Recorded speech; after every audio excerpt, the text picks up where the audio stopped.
Bonjour à tous. Qu'est-ce que l'homme? Qui sommes-nous? L'apôtre Jacques, dans l'Évangile, dit ceci, que l'homme est comme une vapeur qui paraît pour un temps. Pasteur Yanis Gauthier, bonjour. Bonjour Pascal. Nous aimerions nous entretenir sur la brièveté de la vie. Qui sommes-nous? Nous sommes peu de choses. Nous paraissons pour un temps et nous ne sommes plus. Est-ce que vous pensez que ça va tellement vite qu'on n'a pas le temps de faire, on n'a pas le temps de penser que déjà on a pris de l'âge, on est déjà arrivé à la fin de nos jours, et il faut prendre un temps pour prendre son éternité en considération? Comme tu le dis, je pense que la perspective de la vie est importante parce que c'est vrai que sur la Terre, on paraît pour un peu déterminé. Mais sous la perspective de la parole de Dieu, on vit pour l'éternité. Notre présence sur la Terre n'est qu'un passage. Et c'est vrai que chaque jour, au quotidien, on réalise toute notre fragilité. C'est une grâce d'être là. C'est vrai. C'est vrai que la vie, nous la devons à Dieu. Et tu veux dire qu'en chaque individu, il y a une part d'éternité. Il y a une part d'éternité et c'est pour ça qu'il est important de comprendre qu'il ne faut pas jouer avec Dieu. Dieu nous appelle aujourd'hui. Il veut que nous puissions nous confier à lui, l'accepter comme notre Seigneur et notre Sauveur. Et il est dit dans les Écritures, dans le livre d'Hébreux, chapitre 3, au verset 15, pendant qu'il est dit aujourd'hui, si vous entendez sa voix, n'endurcissez pas votre cœur. Quelle parole importante. Aujourd'hui, pas demain. Donc tu veux dire qu'il y a une urgence alors? Il y a une urgence. Parce que l'homme pense que la vie lui appartient. Même lorsqu'il traverse le couloir de la maladie, il se dit « je vais m'en sortir, demain ça ira mieux ». Je me souviens de ce jour où je suis dans un hôtel en pleine mission. En face de moi, il y a des jeunes qui, fêtent étudiants, ils sont sur un balcon, ils se réjouissent.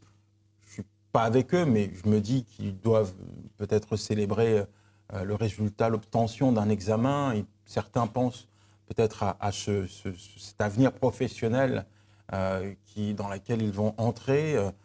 Voilà, peut-être plein de choses qui sont normales et légitimes, qui apportent la joie dans le cœur. Ils sont là sur le balcon, ils se divertissent, ils boivent de l'alcool, ils dansent, et tout à coup, le balcon s'effondre. Et là, ils se retrouvent tous au sol, et il y a 4 morts. Voilà. Donc la vie vie c'est fragile. La vie est fragile. La vie est fragile, et parfois, il ne faut pas jouer avec la vie. Il ne faut pas remettre à demain ce qu'on peut faire aujourd'hui. C'est ce que demain peut devenir notre pire ennemi.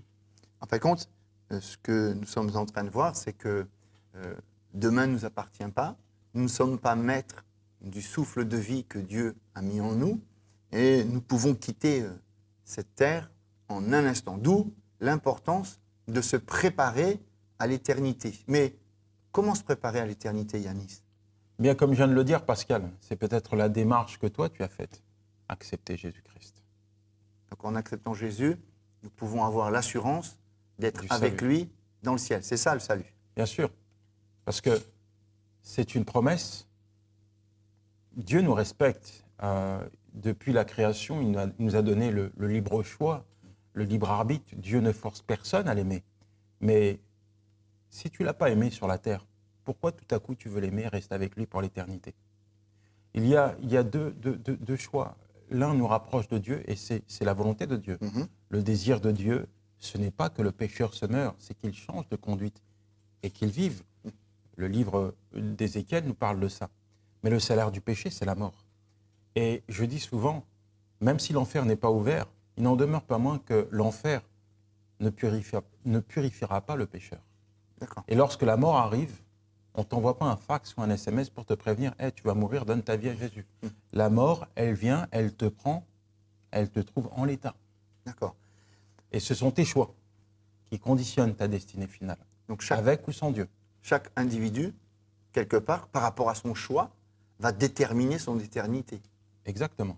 Mais Yanis, une fois que une personne, quelle qu'elle soit, quel que soit son âge, puisqu'on a vu que tout le monde peut un jour ou l'autre partir dans l'au-delà, et ça peut arriver aux jeunes comme aux moins jeunes, mais le jour où nous acceptons ce plan de salut en Jésus-Christ, c'est vrai qu'il y a un impact pour l'éternité, mais le fait de savoir que rien ne peut nous séparer de l'amour de Dieu, ça va quand même nous donner une assurance. Mais quand on a l'assurance de la vie éternelle, on ne vit plus pareil. on ne vit plus pareil. Et comme je le disais en introduction, notre perspective de la vie n'est plus la même. Je te prendrai simplement un exemple terre à terre.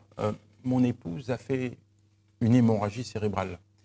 Et bien souvent, lorsque j'ai vu les médecins, ils étaient très pessimistes quant à ses chances de survie. Et je lui posais la question dernièrement, mais chérie, quand tu étais à l'hôpital dans cet état demi-consciente, comment tu étais? Et elle m'a dit ceci: Yanis, tu sais, je n'ignorais pas ce qui allait se passer. Je ne connaissais pas l'issue de l'opération, mais je savais une chose, c'est que rien ne me séparerait de l'amour de Dieu. Ça, c'est ce qu'on appelle l'assurance. L'assurance. Et seul Jésus peut nous le donner. Seul Jésus. Chers amis, comme nous venons de le voir aujourd'hui, la vie, c'est quelque chose qui va très vite. Et le souffle qui est en nous ne nous appartient pas. C'est la raison pour laquelle il est dit dans le prophète Amos, chapitre 4, « Prépare-toi à la rencontre de ton Dieu ». Et tout à chacun, nous devons faire le choix de préparer notre éternité. Préparer notre éternité, c'est accepter le plan de salut en Jésus-Christ. Tout le monde peut le faire, mais personne ne peut décider pour nous. Yanis, merci pour ton intervention. Peut-être que tu pourrais laisser un dernier conseil à nos amis avant de nous quitter. Alors, il y a bien des choix que moi, Yanis Gauthier, j'ai fait dans ma vie. Et malheureusement, ces choix, j'ai eu à les regretter amèrement. Néanmoins, il y a une décision que j'ai prise un jour que je n'ai jamais regrettée. C'est celle d'avoir donné ma vie à Jésus. Et comme Pascal le disait, c'est l'assurance de rester pour l'éternité avec lui. Mon choix peut être ton choix. Un choix que tu peux prendre aujourd'hui, là où tu es. Tu peux décider de confier ta vie à Jésus-Christ. Merci Yanis, à bientôt. À bientôt, Pascal. Chers amis, au revoir et que Dieu vous bénisse. À bientôt pour une prochaine émission.